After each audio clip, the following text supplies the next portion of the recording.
Isa po sa mga litratong isinumite ng mga nagpakilalang dating sundalo ang hindi umano tugma sa timeline ng kanilang kwento. Ayon po yan kay Ombudsman Jesus Crispin Remulla. Ang litrato kuha raw noong panahon ni dating Pangulong Rodrigo Duterte. Saksi si Salima Refran. Sa mga litratong sinumite sa joint affidavit ng 18 dating sundalo ng pagde-deliver umano ng mali-maletang pera sa ilang opisyal at personalidad, sabi ni Ombudsman Jesus Crispin Remulla, may nakitang isa na hindi raw tumutugma sa timeline ng kanilang kwento. When we investigated that angle, it appears that this delivery was done during the time of Speaker Lord Velasco. Duterte time, definitely yung isa ron. Yung isang na-point out sa akin na nag-inform sa akin. Hindi dinukoy ni Remulla kung alin sa mga litrato ito.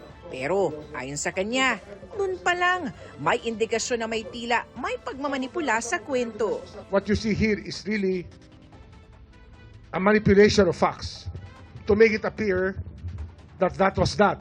But actually, they were playing with timelines. And this is one timeline that they played with, that this happened before the term of President Marcos. Naupong speaker si dating Congressman Lord Alan Velasco mula October 2020 hanggang sa matapos ang termino ni dating Pangulong Rodrigo Duterte. It's a very reliable person telling me that that picture was taken before during the time that Lord Velasco was still the Speaker of the House. So there was a delivery of money already at that time. Tinukoy naman ni Remulla si dating Congressman Mike Defensor na nasa likod umano ng litrato at kwento. Pero may isa pa umanong mambabatas na sumususog nito. I have reason to believe that Mike Defensor was called to task already by people concerned with that picture that was shown. He was instrumental in putting together the affidavit. I think we all know that. He's not denying it anyway. Meron na lumapit kay Mike Defensor tungkol sa picture to yun. Sige, tanungin niyo siya kung sino yun. He might want to tell you. Congress. Member of Congress. Kinukuha pa namin ang panig ni Defensor at ni Attorney Levy Baligod ukol sa mga sinabi ni Remulla. Pero dati nang sinabi ni Defensor na wala siyang kinalaman sa affidavit, bagamat inaming tumutulong siya sa 18 dating sundalo. Maglalabas na raw ng sabina ang Ombudsman laban sa 18 dating sundalo oras sa makapagsumite ang mga ito ng individual nila mga affidavit. Dito, mas matatanong raw isa-isa ang mga nagpakilalang security aid tungkol sa mga detalye ng kanilang deliveries. Lilinawin lang natin kasi ang hinahabol natin dito yung kamalian pa rin. The act itself is still what we are after.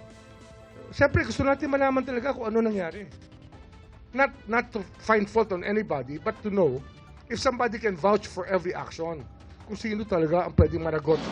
Samantala, opisyal ng tinurn over ng ICI o Independent Commission for Infrastructure sa Office of the Ombudsman ang mahigit 200 kahon na naglalaman ng findings sa mga investigasyon at nakalap na ebidensya.